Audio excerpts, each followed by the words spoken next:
Is it better to be single or married? That's what we're going to answer today from 1 Corinthians chapter 7. Now concerning the things about which you wrote, it is good for a man not to touch a woman, but because of sexual immoralities, each man is to have his own wife, and each woman is to have her own husband. First things first, guys, polygamy is bad.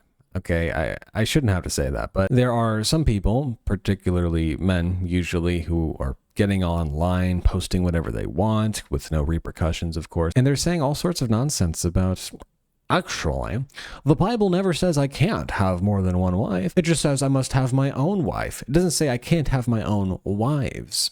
It also never says that you shouldn't marry a 4-year-old. The husband must fulfill his duty to his wife, and likewise also the wife to her husband. The New Testament, the Apostle Paul presupposes that you have one wife, ideally, okay? And the duty here being mentioned here, duty, yes, is sexual duties. The wife does not have authority over her own body, but the husband does. Now, that is super politically incorrect. The woman does not have authority over her own body. The husband gets to tell her whatever she has to do. And likewise, also, the husband does not have authority over his own body, but the wife does. Now, this part highlighted here is only politically incorrect because people just love to ignore this part, right? Oh, the Bible only is ever oppressive towards women. No, it's not. Wives are indeed commanded to be submissive. The Bible says, just a few chapters later that women were actually created for man, right? Man was not created for the woman, but woman was created for man's sake. Wives particularly are supposed to be in submission to their own husbands. Yes, notice how the Bible never commands women generally to submit to all men. So you just have to take all these things in context, right? But verse 5, stop depriving one another except by agreement for a time so that you may devote yourselves to prayer and come together again so that Satan will not tempt you because of your lack of self-control. But this I say as a concession, not as a command. Now, this part is explicitly clear, right? There's sexual immorality. It is better to be married. Anyways, but I say this as a concession, not as a command. Yet I wish that all men were even as I myself am single. However, each man has his own gift from God, one this way and another that. So 2 things we get just from these first 6 verses. Is it inherently sinful to be single? No. Is it inherently better to not be single? No. Some people will talk about the gift of singleness and they might reference this verse, and sure, some people could be gifted like the Apostle Paul to really have this ministry that he really, really focuses on and simply does not even want to get married. The thing is though, with a lot of people, young men or even women, they don't wish that everyone were single like them. That's really not their reason for not getting married for most people. I would honestly say that the reason why a lot of young people are not getting married these days, like the average age for marriage is going up year by year. I think the average age was like 30 or something last time I checked. And if you look at 50 years ago, the average age was like 20. But I think the main reason why a lot of people aren't getting married is simply because they're evil. They're selfish. They are scared. They are afraid of starting a family with someone, raising children, that kind of thing. They're atheistic at heart. Be fruitful and multiply? Nah, I'm going to get my career together. I got to focus on myself. You do you, king, that kind of thing. Believe in yourself, right? And it's not just non-believers who have that type of thinking. It's a lot of men who are selfish, too prideful to really be willing to lay down their life for their wife, for their family, give up everything. Yes, including the career path that you hypothetically are dreaming of in your life, right? Giving up everything for the sake of this family. And yes, it's also because of the selfish, prideful women out there who would not actually submit to their own husbands as the Bible commands them to. Most of the time it's, oh, I'll submit as long as I feel like it. I mean, there's a reason why most divorces are initiated by women. It's this feminist movement today. Women can do everything that a man can do. Submission, that's oppression, even though it's not. This idea of subjecting yourself to your own husband, even if they're disobedient to the word, even if they're an unbeliever, oof. By the way, you can't tell with 100% certainty that the person you're going to marry is going to remain in the faith for the rest of your life. So just got to remember that marriage is a huge deal according to the scriptures, but people want to lessen it so much. Husbands, in the same way, live with your wives in an understanding way as with a weaker vessel, since she is a woman, and show her honor as a fellow heir of the grace of life, so that your prayers will not be hindered. Notice something here. The instruction to the wives in the Bible is always submit, submit, submit. Even if they're disobedient, submit yourselves as to the Lord, right? What's fascinating is every time I go over that, people are like, oh, but then the men are just going to be domineering and the women aren't going to have a say in the marriage. And it's like, are you reading the same Bible that I am? Does the Bible tell the men to act in that way? You see, you would expect, hey, wives, be in subjection. Hey, husbands, rule over your wives with love and kindness and that kind of thing. No, that's never what's said. It's live with your wives in an understanding way. Show her honor as a fellow heir. Wives, be subject to your own husbands as to the Lord. All right, husbands, make sure you command your wives to do the right things and do X, Y, and wait, nope, it's not what it says. The mindset of the husband, according to the New Testament, isn't really like that. It is to love the wife, take care of the wife, provide for the wife, love the wife as himself. So in short, gift of singleness, yeah, sure, perhaps. But most of the singleness, I would say, in this country is from a bunch of pride, not the gift of singleness. It's a bunch of sin that's going around right now. And yes, it is sin from people who profess to be Christian, right? It's very often we look at everyone else, oh, they're being selfish. Oh, the feminists out there. Oh, the toxic men, or oh, the feminine men who aren't actually, lifting weights and all this kind of stuff. All right. Do that all you want, but have you ever gotten your sins forgiven by confessing other people's sins? No. But I say even to the unmarried and to the widows that it is good for them if they remain even as I, but if they do not have self-control, let them marry, for it is better to marry than burn with passion. This is referring to the, once again, sexual immoralities, the desires of the flesh, which aren't inherently sinful, right? These are desires that need to be directed into the right place. Now, I do have another video if you want to check it out on divorce and how I believe biblically it's never allowed, it's never permitted, it is never lawful to have a divorce under any circumstance, literally any circumstance. For how do you know, O wife, whether you will save your husband? Or how do you know, O husband, whether you will save your wife? Even if they're unbelieving. Now, verse 14, for the unbelieving husband is sanctified through his wife, and the unbelieving wife is sanctified through her believing husband, for otherwise your children are unclean, but now they are holy. This verse also, I have a lot of questions about it. Does this verse mean that if the wife believes, but the husband doesn't, does this mean that the husband is saved? No. Okay, that's not what this means. That's not what's being discussed here. Paul is not discussing justification and how we're saved by God. No, understand that the word sanctified simply means set apart, okay? This family here, because of one believer, is set apart by God, okay? Here's an unbelieving family, the judgment of God abiding on this entire family.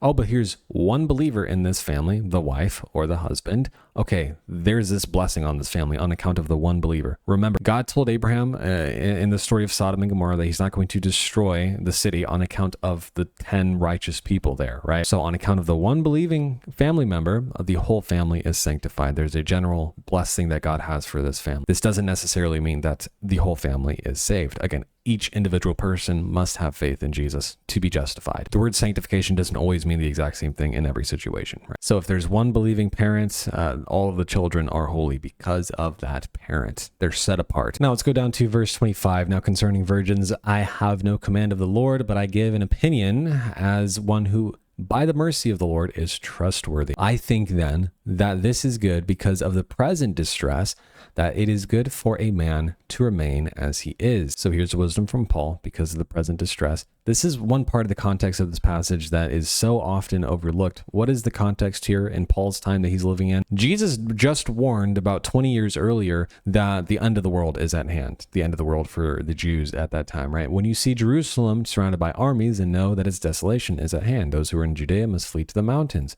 Don't enter the city. These are the days of vengeance. Paul knows, along with the rest of the Christians, hey, there's this current distress that's going on right here. This place is about to be destroyed. The temple's about to be destroyed. The Romans are about to come in and kill us all. And when we see Jerusalem surrounded by armies, we're supposed to flee, right? Would you want to subject children to that? Infants, 4-year-olds. No, there's a lot of distress going on right now. Just remain as you are. Hey, are we in the same exact situation that Paul was in back then? This nation will be destroyed within the next 40 years. Imagine you got that warning from God. The United States will be destroyed within the next 30, 40 years. Now, it would actually be pretty wise not to start a family, okay? Are you bound to a wife? Do not seek to be released. Are you released from a wife? Do not seek a wife. But if you marry, you have not sinned. There's nothing wrong with getting married, even in a very distressful time, even if it's darn near impossible to find a female who's not really a feminist, right? Or even a male who's not a feminist. If the virgin marries, she has not sinned, yet such will have trouble in this life, and I'm trying to spare you.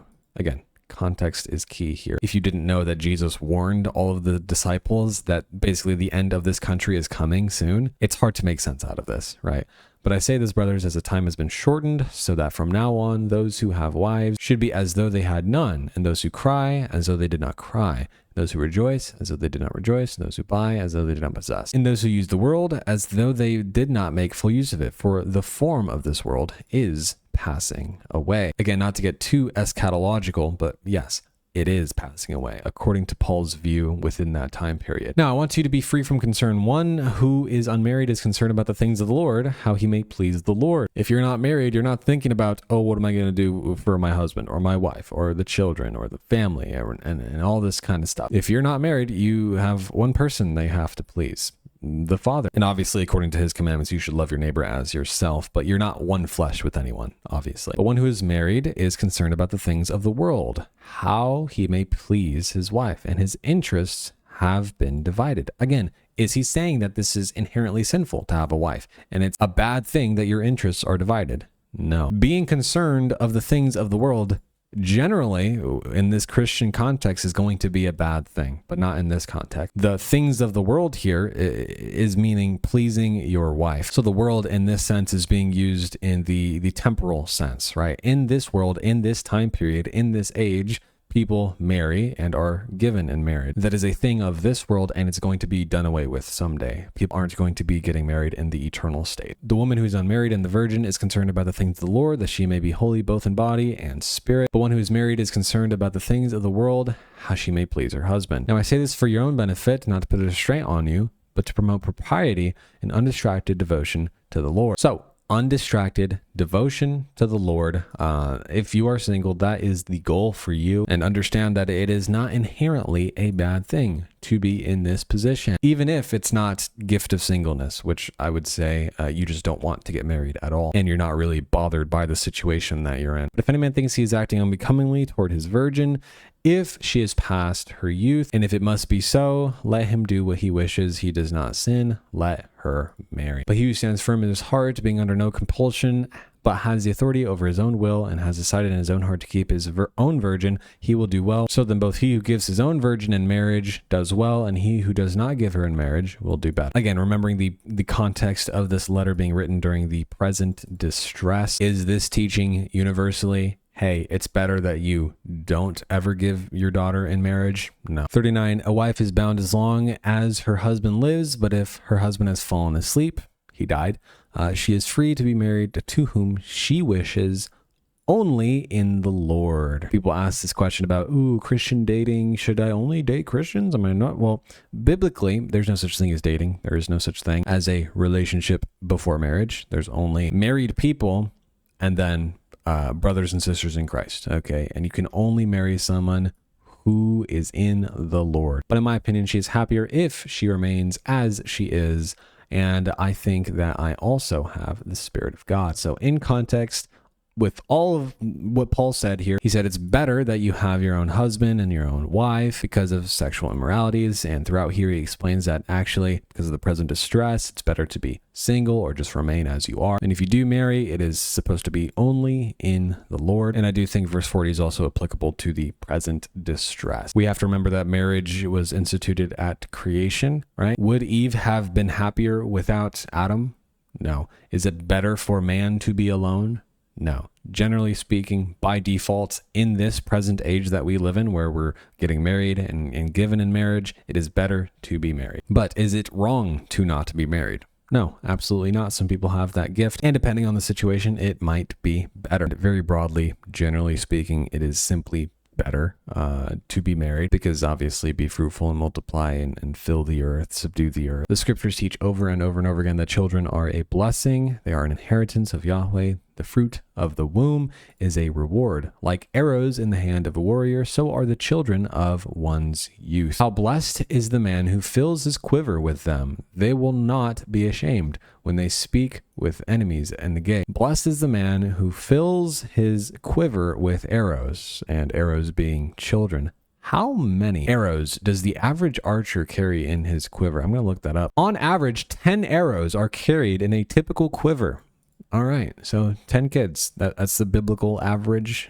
You're like that if you're really blessed by God. And again, that's going to sound insane to a lot of Americans, but your average woman in Nigeria has 5 children. That's the average woman. And 100 years ago today, people are on average having way more children in this country. You even have Christians, professing Christians today saying, oh no, 2 or 3 children, that's fine, no more than that.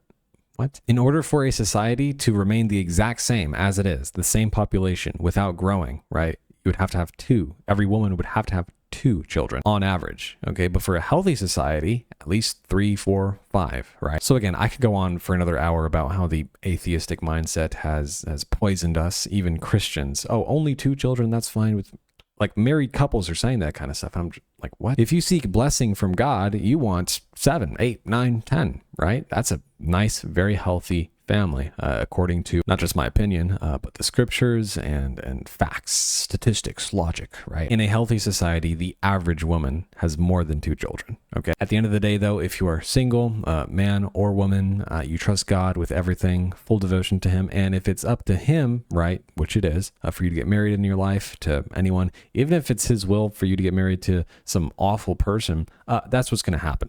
Okay. And you don't have any say in it. Let's just be honest. You can ask God for all these sorts of things. You can ask God for a nice marriage, good family, and all this kinds of stuff. And he might not actually give it to you. He might have something else planned for you.